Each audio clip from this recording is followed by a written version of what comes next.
ವೈಷ್ಣವಿ ಚಾನಲ್ಗೆ ಸ್ವಾಗತ. ಇವತ್ತು ನಾವು ದಾಲ್ನ ಹೇಗೆ ಮಾಡೋದಂತ ನೋಡೋಣ. ಇದನ್ನ ಪಪ್ಪು ಅಂತಲೂ ಕರೀತಾರೆ, ಬೇಳೆ ತೊಗೆ ಅಂತಲೂ ಕರೀತಾರೆ. ತುಂಬಾ ಈಸಿ ಮತ್ತು ತುಂಬಾ ಹೆಲ್ದಿ ರೆಸಿಪಿ. ಬೇಕಾಗೋ ಇಂಗ್ರೀಡಿಯೆಂಟ್ಸ್: ಬೇಳೆ, ತೊಗರಿಬೇಳೆ 1 ಕಪ್ನಷ್ಟು, 100 ಗ್ರಾಮ್ನಷ್ಟು ತೊಗೊಂಡಿದ್ದೀನಿ. ನೀರು 3 ಕಪ್ನಷ್ಟು ತೊಗೋಬೇಕು. ಸ್ವಲ್ಪ ಪಪ್ಪು ಗಟ್ಟಿ ಬೇಕು ಅಂದರೆ 2 ಅಥವಾ 2.5 ಕಪ್ನಷ್ಟು ತೊಗೋಬೋದು. ಟೊಮ್ಯಾಟೊ ಮೀಡಿಯಮ್ ಸೈಜ್ದು 2, ಹಸಿಮೆಣಸಿನ್ಕಾಯಿ 4ರಿಂದ 5, ಕೊತ್ತಂಬರಿ ಸೊಪ್ಪು ಸ್ವಲ್ಪ, ಜೀರಿಗೆ ಪುಡಿ 1 ಟೀ ಸ್ಪೂನ್ನಷ್ಟು, ಬೆಳ್ಳುಳ್ಳಿ 8ರಿಂದ 10 ಎಸಳಷ್ಟು, ಅರಿಶಿನ ಸ್ವಲ್ಪ, ಉಪ್ಪು ರುಚಿಗೆ ತಕ್ಕಷ್ಟು.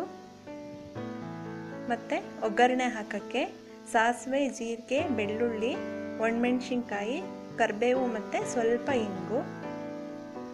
ಒಗ್ಗರಣೆಗೆ ಎಣ್ಣೆ 2 ಟೇಬಲ್ ಸ್ಪೂನಷ್ಟು. ಈಗ ಹೇಗೆ ಮಾಡೋದಂತ ನೋಡೋಣ. ಒಂದು ಪ್ರೆಷರ್ ಕುಕ್ಕರ್ ತಗೊಳ್ಳಿ, ಅದಕ್ಕೆ ಬೇಳೆ ಹಾಕ್ಕೊಳ್ಳಿ. ನೆನೆಸಿಟ್ಕೋಬಾರ್ದು, ಬೇಳೆನ ತೊಳೆದು ಹಾಕಿದ್ರೆ ಸಾಕು. ಅದಕ್ಕೆ ನೀರು ಹಾಕ್ಕೊಳ್ಳಿ, ಟೊಮೆಟೊ ಹಾಕಿ,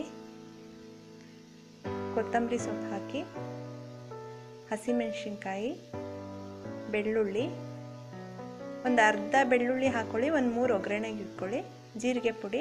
ಜೀರಿಗೆ ಪುಡಿ ಬದಲಿಗೆ ಜೀರಿಗೆನಾದರೂ ಹಾಕೋಬೋದು. ಸ್ವಲ್ಪ ಎಣ್ಣೆ, ಅರಿಶಿನ ಇಷ್ಟನ್ನು ಹಾಕಿ 4 ವಿಷಲಷ್ಟು ಕೂಗಿಸ್ಕೋಬೇಕು. ಬೇಳೆ ಸ್ವಲ್ಪ ಚೆನ್ನಾಗಿ ಬೇಯೋವರೆಗೂ ಒಂದು 3ರಿಂದ 4 ವಿಷಲಷ್ಟು ಕೂಗಿಸ್ಕೊಳ್ಳಿ.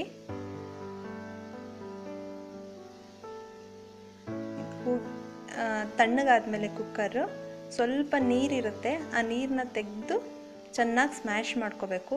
ನೀರಿದ್ರೆ ಪೂರ್ತಿಯಾಗಿ ಸ್ಮ್ಯಾಶ್ ಆಗಲ್ಲ. ಸೊ ಇದಕ್ಕೆ ಉಪ್ಪು ಹಾಕಿ ಚೆನ್ನಾಗಿ ಸ್ಮ್ಯಾಶ್ ಮಾಡ್ಕೊಳ್ಳಿ. ಬೇಳೆ ಕಡಿಯೋದ್ರಲ್ಲಾದರೂ ಕಡಿಬೋದು, ಅಥವಾ ಈ ರೀತಿ ಏನಾದರೂ ಸ್ಮ್ಯಾಶ್ ಮಾಡ್ಕೋಬೋದು.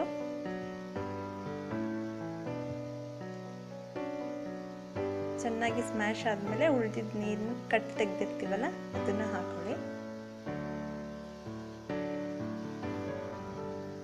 ತುಂಬಾ ಹೆಲ್ದಿ ರೆಸಿಪಿ ಇದು, ತುಂಬ ಈಸಿಯಾಗಿ ಮಾಡ್ಬೋದು. ಅದಕ್ಕೆ ಒಗ್ಗರಣೆ ಕೊಡೋಣ.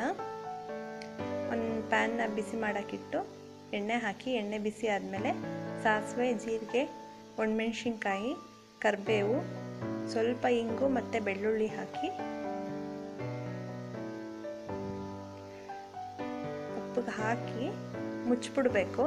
ನೀವು ಯಾವಾಗ ಸರ್ವ್ ಮಾಡ್ತೀರಾ ಅವಾಗೇ ಪ್ಲೇಟ್ನ ತೆಗೆದು ಬಡಿಸಿ, ಚೆನ್ನಾಗಿರುತ್ತೆ ಅವಾಗ. ಸೊ ಈಗ ಸರ್ವ್ ಮಾಡ್ಕೊಳ್ಳೋಣ. ರೋಟಿ ಜೊತೆಗೆ, ಚಪಾತಿ ಜೊತೆಗೆಲ್ಲ ತುಂಬ ಚೆನ್ನಾಗಿರುತ್ತೆ. ಮತ್ತು ಬಿಸಿ ಅನ್ನ, ಪಪ್ಪು, ತುಪ್ಪ, ಉಪ್ಪಿನಕಾಯಿ ಒಳ್ಳೆ ಕಾಂಬಿನೇಷನ್. ತುಂಬಾ ಹೆಲ್ದಿಯಾಗಿರೋ ಅಂಥ ರೆಸಿಪಿ. ನಿಮಗೂ ಈ ರೆಸಿಪಿ ಇಷ್ಟ ಆಗಿದರೆ ನೀವು ಮನೇಲಿ ಟ್ರೈ ಮಾಡಿ, ಹೇಗಾಯ್ತಂತ ನಮಗೆ ತಿಳಿಸಿ. ಈ ರೆಸಿಪಿ ಇಷ್ಟ ಆಗಿದರೆ ಲೈಕ್ ಮಾಡಿ, ಶೇರ್ ಮಾಡಿ. ಮತ್ತಷ್ಟು ಈಸಿ ರೆಸಿಪೀಸ್ಗಾಗಿ ವೈಷ್ಣವಿ ಚಾನಲ್ಗೆ ಸಬ್ಸ್ಕ್ರೈಬ್ ಮಾಡಿ. Thank you.